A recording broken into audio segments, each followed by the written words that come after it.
අද අපි කොරළියේ පොල් සම්බෝල එක්ක රෝස් පාන් ගන්න හදන්නේ. අපි මුලින් කොරළියක හොදගෙන කපාගෙන.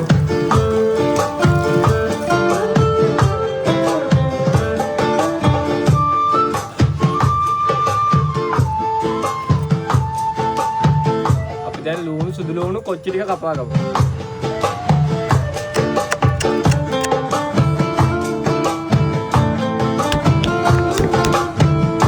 වැටි වලඳ අරන් එනකොට බින්දුනා අපිට මිරිස් ටික බෙද ගන්න වෙන්නේ මේ වලඳ තමයි.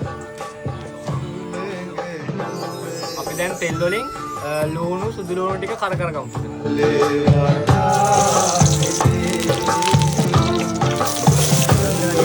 දැන් මේකට කොරළි ටික දාගමු.